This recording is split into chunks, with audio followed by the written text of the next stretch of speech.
Come on now, who doesn't like a banana? See if you can catch the pattern here. The largest producer of bananas in the world is India, but the largest exporter of bananas in the world is Ecuador, and the largest importer of bananas is the United States, correct. What about mangoes? I love mangoes. Most people really like mangoes. The largest producer in the world of mangoes is India, but the largest exporter is Thailand, which is that particular type of mango, as you can see there. And the largest importer? China. The United States is number 2. What about chocolate? Come on. Now, chocolate is generally made with 4 things. Cacao, which is the natural product.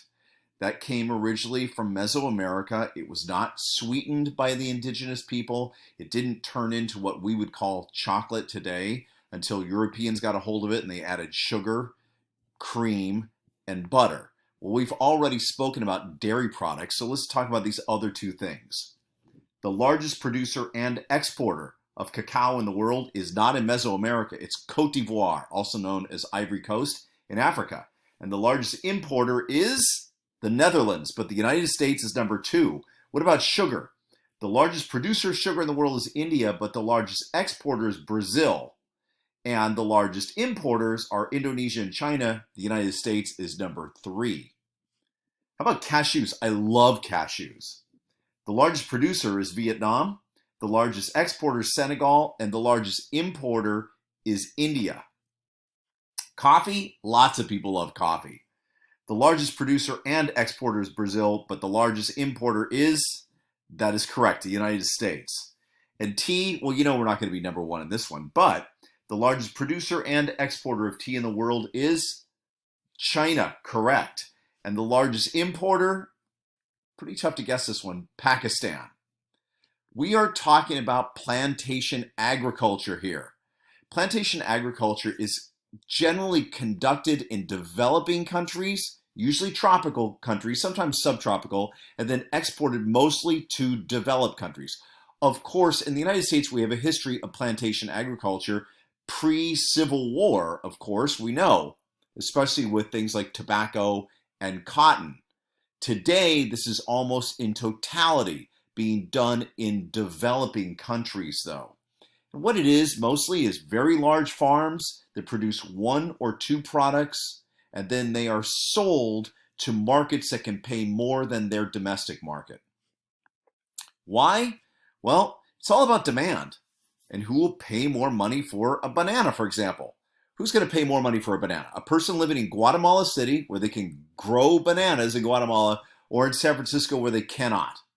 Obviously, it's going to be the person in San Francisco. And if they can pay substantially more, what's going to happen? The market is going to push the banana towards San Francisco. But because of transportation costs and distance, fresh fruits like bananas have to be picked and stored in ways that allow them to be in the market or the store when they're still saleable. So they pick them when they're green, they refrigerate them, they kind of degas them, as I mentioned before, they wait until it's about time, and then boom, they get them into the market as they're getting ready to turn yellow. More durable products like cacao, cashews, coffee, tea, these things can all be picked when they're ripe and then processed. But things like mangoes or bananas cannot really operate that way. Look, there's a long history of problems with plantation agriculture, and that included things like exploitation by powerful foreign corporations and governments, and then exportation of the profits to those foreign corporations who then would mess around in the politics of the country that was hosting the plantation agriculture. We wouldn't like that in our country, so we probably shouldn't like it in another country either.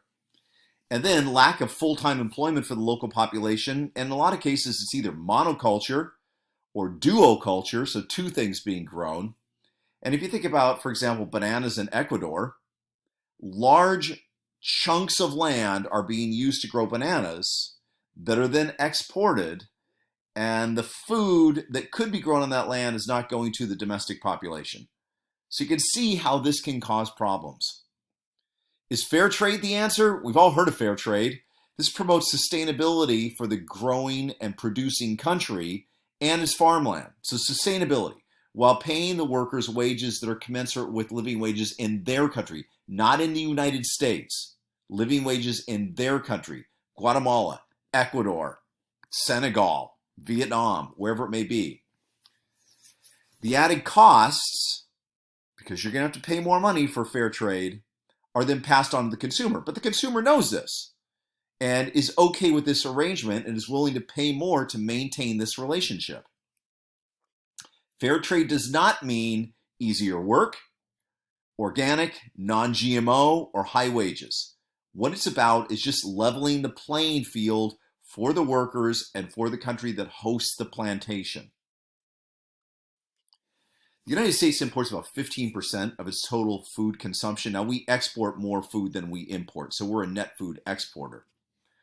But we don't have a lot of tropical landscape.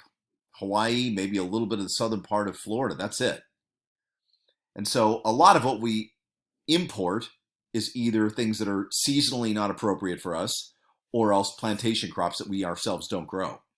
China is the largest importer of food worldwide, though, because of the large population, the 1.4 billion people, limited domestic farmland. China is an overall net food importer that cannot feed their population.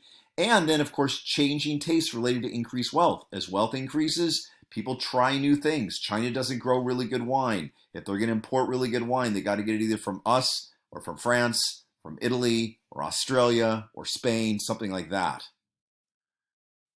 Is plantation agriculture intensive or extensive farming? Well, it's intensive during the seasonal harvest because you have a lot of people working on the farm doing it at that moment.